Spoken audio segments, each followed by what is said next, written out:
and technically it is called Prakarana Grantha. And there is a definition for Prakarana Grantha. Shastra Siddhanta Pratipadako Grantha Prakarana Grantha. The Siddhanta, the essence or the Tatparya or the message of the scriptures, the text which propounds that message is called Prakarana Grantha. But then in some of the texts, the whole message may be put in a nutshell in one's own words, or sometimes the message is their ultimate message, but only one or few parts of it, section of it are emphasized, more emphasized in that message. Shastra Ekadesha Sambandham, there is a definition, that which is more emphasizing one part of the Shastra, Shastra Karyantare Sthitam Prakarana Grantham, that Shastra which establishes few important aspects of the whole vision of the Shastra is called Prakarana Grantha. There are so many such texts, the essence of the scriptures written by so many Mahatmas.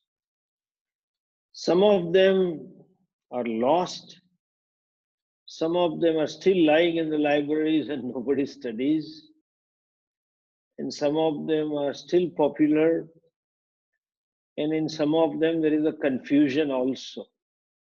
In a sense, not with reference to what has been told, but with reference to the author. Quite a few are said to be written by or told by Shankaracharya, like Vivek Chudamani. It is popularly known that it is written by Shankaracharya. What has happened that Adi Shankaracharya gave a structure to our dharma, not the Vedanta, Vedic dharma, means he formulated a system. Till then, we never had this kind of structured propagation or sustenance of dharma. He established 4 mathas in four institutes in 4 corners of the India. And each one was given as though the primary job of protecting one Veda, particular Veda. And of course, certain Upanishads and Upasanas and so many things were there. Now, as it happened in his own Mathamnaya, Shankaracharya ji said that the one who is a next Acharya also will be called as Shankaracharya, known as Shankaracharya. So whoever was there in the lineage was called Shankaracharya. So what has happened? Shankaracharya has written something, but we don't know which Shankaracharya. The first one, or his 4 disciples, or anyone else. So that kind of confusion prevails, and Panditas believe some of the text which goes in the name of Shankara do not belong to Shankaracharya. This particular Adi Shankaracharya means original one, first one. This particular text, I am sure Nipa has put it on the group and you got the text, whole shlokas and the transliteration and translation. The text is called Upadesa Saram. Saraha means essence of Upadesha. So Upadesa Saram is the essence of the entire teaching. Teachings of what? Teachings of Vedas, or I would say all teachings of Hindu Dharma. What is the essence of Hindu Dharma? What is the Sara? That is in one sentence of Bhagavad Gita, if I say, Vedaishcha sarvehi ahameva vedya. Whole our structure, infrastructure of lifestyle, all our varnashrama karmas, all our festivals, all our customs, all our rituals are meant only for one objective, one goal. This is the beauty of Veda, that they were very clear about the goal of human life. I repeat, human life. They didn't say goal of Hindus. There is a goal to go to heaven, but only for faithfuls. There is a goal to go to Jannat, but only one who believes in it. So not the faithfuls, any for the human being, as Pujya Swamiji would put it, anybody having a head over the shoulder, not parallel to shoulder. The goal is moksha, the freedom. And it is not the goal that they have said that this should be the goal. It just does, it sort of, it just reveals or makes us see that is the goal that each one of us wants. And that is the irony when you pursue Shastric study and you pursue Vedanta, they brand you as a seeker. Generally, people say you are a seeker. And sometimes when I tell people come to class or attend this, they have blatantly said, no, Swamiji, I don't want moksha, I want to be in samsara. Whether one pursues money or pleasure, arthakama or dharma or anything, one wants freedom. Freedom from any kind of limitations. I want to be free with reference to limitations posed by desha, kala, by time or by place or space or objectivity, any which way. In a simple words, if I put it, all our pursuits are to be happy. Nobody works for unhappiness. And unhappiness is there in life. It is something I want to give up. Like nobody wants to hold on to unhappiness. It is a saying in English. No one wants to hold on to hot potato. Nobody is interested. Ekadashi potatoes, Nobody, or Indian ladies will understand. Nobody wants to hold it on. And I certainly want to hold on happiness for all time, all places, in all situations. That's every human heart wants. In fact, every sentient creature wants. But in our case, we are conscious about it relatively. That is freedom. That is what one wants. And fortunately, that happens to be myself. It is something, the very seeking or the existence of the seeker is denial of the sought. I don't need to look for it, I need to discover it, which is myself. Therefore, the problem of wanting happiness, wanting freedom is a problem of self-ignorance. And like any ignorance can be removed only and only through proper means of knowledge, operation of means of knowledge.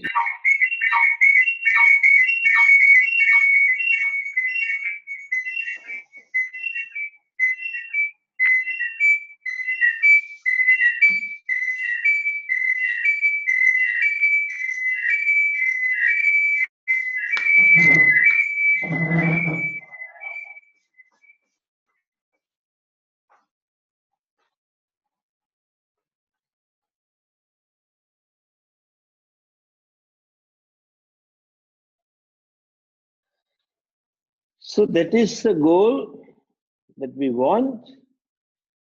Veda clearly explains or unfolds the goal that we are seeking and the means. That is, I said, the problem is of self-ignorance, and the means is self-knowledge that is revealed by the Vedas.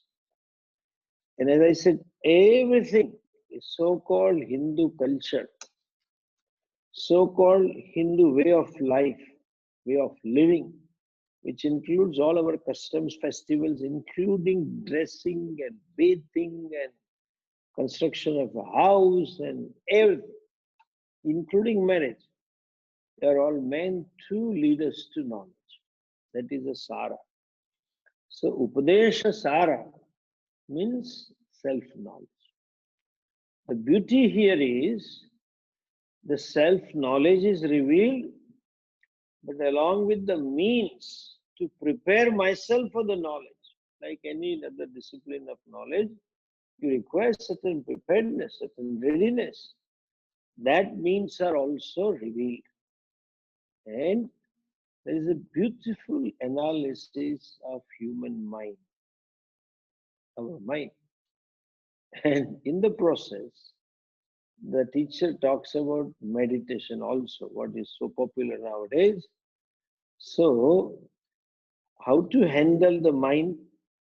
What is the reality of the mind? It talks about yoga, also Ashtanga yoga, and talk exercise and pranayama as well. Talks about bhakti also.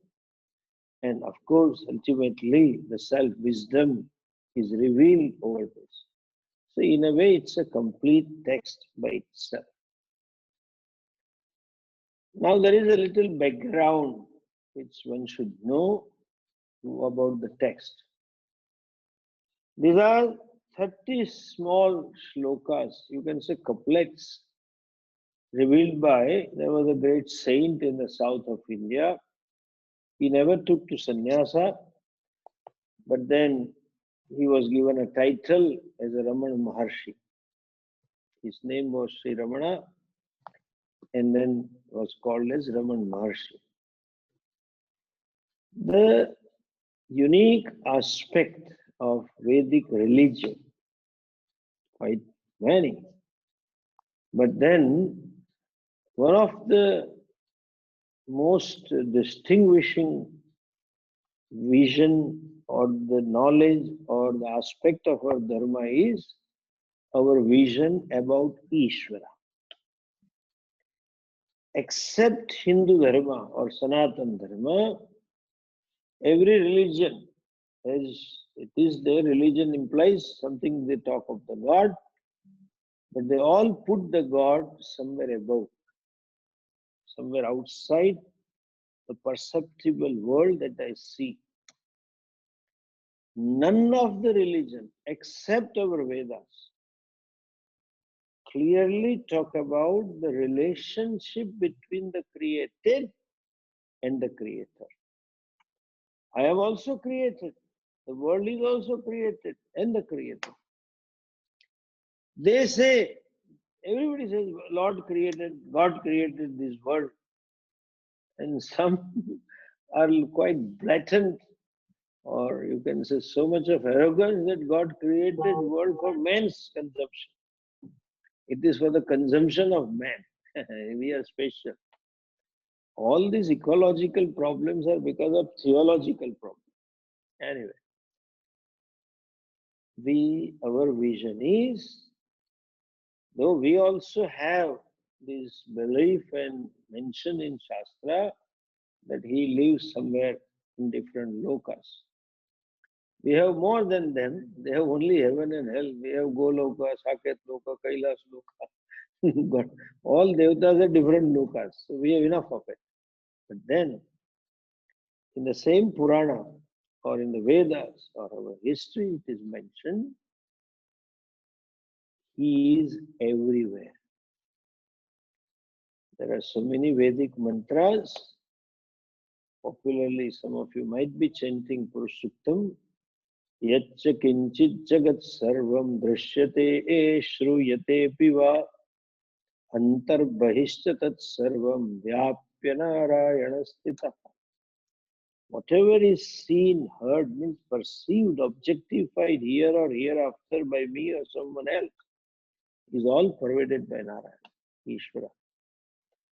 In any praise of Ishvara, Vedic or Puranic or historical, they say, oh Lord, you are everywhere. That means our vision about Ishvara, not that he is sitting somewhere, the created world is not separate from him. The world is not away from him. The entire world, sentient, insentient, here, hereafter, past, future, everything. And that is possible only when? Only if he is the material cause. No object can be away from its material. Like an ornament can be away from the goldsmith, but not the gold. A pot can be away from the pot maker, but cannot be away from the clay. A door, wooden door, can be away from the carpenter, but the door can never ever be away from the material out of which it is created. Our vision is Ishvara is material. That being the case, just by the way, if I use two Sanskrit word, for us, it is Hindu culture. If you grow up in India, I picked up that, not knowing Ishvara. I picked up that value not even knowing what is Gita, not even knowing what is Upanishad. Picked up the value. What? Since it is not away from Ishvara, as they call it, the divine or the sacred, for us, the world is Pujya. And for them, for man's consumption, it is Bhogya, something to be consumed, or for Hindu culture, there is a value, something to be revered, something sacred. And therefore, Hindus worship mountains, trees, etc., rivers, sun, moon, etc., everything. Now, this perceptible world, this gross world, consists of 5 primordial material, as we call it as Panchabhutaha. 5 elements: Akash, Vayu, Agni, Jala, Apaha, Prithvi. Space, air, fire, water, and Mother Earth, 5-fold. Since they are not separate from Ishvara, in our culture, these 5 basic elements are also worshipped. Some of you know this mantra, Shanno Mitra Samvaruna, etc. There it comes, Namaste Vayo Tvameva Pratyaksham Brahmasi Tvameva Pratyaksham Brahma Vadishyami, etc. is there. So there are popular 5 temples of these elements, beginning from Chidambaram. When you go Chidambaram, there is a worship of space. Ishvara is a space. They call it Akash Lingam. If you go there for darshanam, in a dark room, there is a curtain, and on which there is a golden bilva mala. Nothing else. And you don't see anything. And they say it is Chidambaram Rahasya. Ishvara is worshipped as space. There is a place called Kalahasti on the way to Tirupati, nearby 1 or 2 hours drive. There it is a Vayulingam. There is a Rahu Ketu Puja. It is done there. Everybody goes there. It is a place for it. But there is a lingam, wick, there is a flame. There are thousands of lamps. But none of them flickers. It is all inside dark, typical South Indian temple. But that particular wick keeps on flickering. The wind comes, because it is Agnilingam or Vayulingam. The Agnilingam is Tiruvannamalai. There is a custom, it's a fire, it's a very hot place also. There is a custom, they will make wicks of the cloth, which is 20 yards. Imagine how many wicks there would be there, And there is a festival of light. On that day, the whole thing is lighted up and the worship is Agni. Jambukeshwara is there in Andhra Pradesh. There is Jalalingam. Lord is worshipped as water. And in Kanchi, there is a Prithvilinga. Kanchipuram, they do yatra. There is a Mother Earth, the Lord is worshipped. In the Tiruvannamalai, Sri Ramana Maharshi lived for a long time. He was very committed to austerities, tapasvi person, and in particular committed to maunam, silence.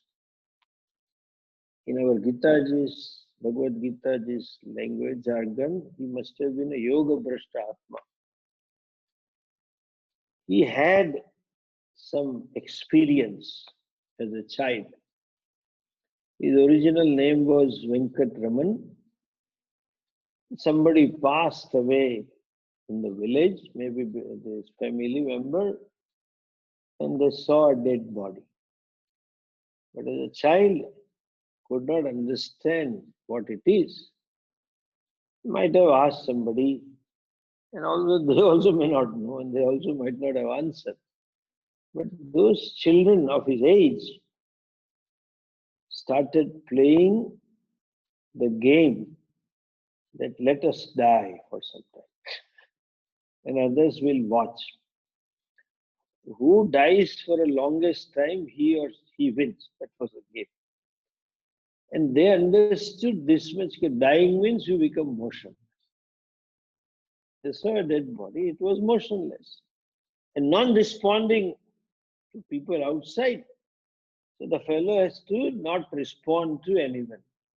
They may make jokes and talk anything, like these guards at 10 Downing Street, if you go to British Prime Minister's home, they are expressionless. They will stand like this. You cut joke and smile and do anything, you will not blink even the eyes. They are trained that way. But only difference was not like the guards standing, they used to sleep and die. In that game, our Ramana always won. He could die, remain still for a more long time. And it seems he had some insight that he could see himself distinct from the body. Drigdrishya Viveka. So temporarily, the ego got suspended. He had when the ego is suspended, it's a very joyous state. What they call it, bliss. Even in sleep, ego is suspended. In any absorption, sunset, sunrise, or just sitting on a beach, you get absorbed, ego is suspended. And that suspension state always makes you happy. Because ego is nothing but bundle of likes and dislikes and memories. More so unpleasant memories. More so complaints. More so dissatisfaction. There is a dukkha. That got suspended and he was happy. But he could not understand the experience, what experience he had. As it is said, at the age of 16, some divine calling came to him. He felt an urge to run away from the home. And Father is calling. This Tiruvannamalai has a mountain called the mountain. Tiruvanna. That mountain, he went there and said, "Oh, Father, I have come." That was his statement. And he lived in the temple and then obviously neglected for some time, and later on People understood him to be some crazy person, but he lived there and maintained Maunam, and in the course of time, he studied little Shastra here and there, and he had a vision when samskaras might have come out and he could see the thing. And then he became quite popular. He was a man of very few words, but at the same time, he used to conduct satsanga, question and answer sessions, and twice he had maintained Maunam for 12 years, just silence, nothing doing. And though he spoke less, people who came to him always felt too very much a sense of serenity and solace and contentment by his mere presence. He was quite popular, and the scholars also came to stay with him. And those scholars, Panditas, gave him a title of Maharshi. Then he spoke about Gita and Upanishad and few of the texts. And he had his own devotees around, but he was independent, always living in a hut and in a mountain. Forget about the biography. One of his devotees, a very scholarly person in both Tamil and Sanskrit, Muruganar, wrote a story which is there in Kurma Purana about Lord Shiva. Story of Lord Shiva in Kurma Purana. He wrote it in Tamil, and in that Purana description, there is one in that Lord Shiva story. It seems that there were some ascetics in the forest and doing varieties of penance, yajnas, rituals. And as a result of those rituals, they had a lot of power, siddhis, accomplishments, like yoga siddhis, etc. And they kept asking one by one, again and again. There was a hermitage, few ascetics living. And Lord got pleased with that commitment to perform yajnas and the devotion. When Ishvara is pleased, it is not necessary that he gives you what you want. Okay? Sometimes when Bhagavan doesn't give you what you want, that is also Ishwar Krupa. That is also grace. Because he gives you what you need to have, not what you want to have. Our Bhagavan is both mother and father. Like a mother. Mother may give often what the baby wants, but sometimes she denies also what the baby wants. That is also her love. Mother's compassion, mother's care manifests in refusal also. Whatever is not good for the baby or her child, she may refuse to give. But that is not expression of dislike or lack of love. That is also expression of love. So, even Kunti very beautifully says in Mahabharata, Vipadasantu naha shashvat jagat guru. We may have some more, may we have more afflictions, more problems, because we may remember you more. That is okay. It's not necessary that everybody should ask for problems. One has to learn to remember without problem also. It is not that I go to my mom only when I need something. Even if I don't need, I can still go and love her. But it's a way of saying. So sometimes the denial is caused with there is a blessing. And as the story goes, Lord Shiva decided to give them right vision.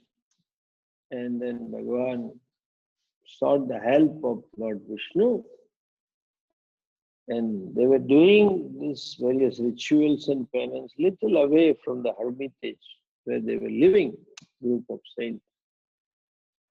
So there only the wives and children were there, and all they were there in the morning with some rituals, propitiating Lord Shiva for some powers.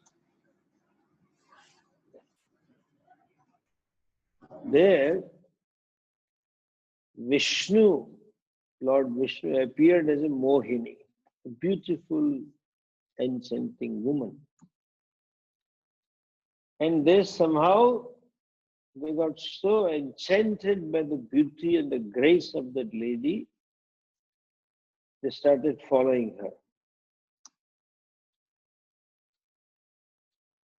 And suddenly, after some time, that Mohini, who was none other than Lord Vishnu, disappeared in thin air. That left them a very sense of low image, you can say, self-condemning, and hurt, which turned into anger, and they returned back. They knew that they have broken their vow of doing this penance and this karma ritual. There was a pain also, hurt also, guilt, which is the worst feeling to have. They had all this. With that guilt and hurt, they went back to home and discovered that they're all women, folks, and children had gone. Some children were playing, and they asked them, "What happened? Where are your moms?" And they said there was one ascetic who came, and all moms and all aunties followed him. So they tried to chase that ascetic, caught him and tried to chase him and challenged him. And with whatever power they had, they used this power, but nothing could touch him. They threw a snake, and lion and all that snake, he called it and started wearing on the neck and things like that. Then they realized that this must be Lord Shiva. So they bowed down and prayed. Then Lord Shiva, that young ascetic who enchanted the women, was none other than Lord Shiva. Then they sought, "Please bless us." And then Shiva gave them Upadesa. That Upadesa is there in Kurma Purana. But since the author was writing in Tamil in his own words, wanted the essence of Upadesa to be told to him by Sri Ramana in Tamil. That is a background. So Ramana Maharshi, on his request, considering his prayer, gave that Upadesa Saram. Originally it was in Tamil. And then some other Pandits translated in Sanskrit. And the text that we have now, which we are going to study, is nothing but the essence of the teachings of Lord Shiva given to those Pandita, and that teaching, the essence, was revealed by Ramana Maharshi. Lord Shiva's teaching itself is essence. So short note of the short note, consigned thing of the something which is already consigned. That is there in small two-liner, not even two-liner, one-liner, 30 shlokas. And as I said, it talks about the means and the vision, etc., everything. I think that with this background, I will close today.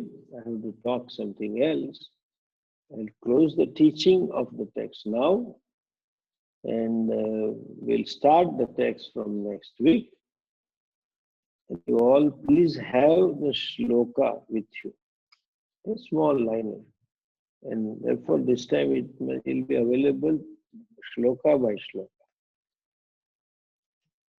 When there is a vigraha, idol, before putting the idol, after putting it, there is a whole ritual, what in English you call it consecration, but we have the word called prana pratishtha. pratisthap, sthapanam, put down, establish prana of the Ishvara.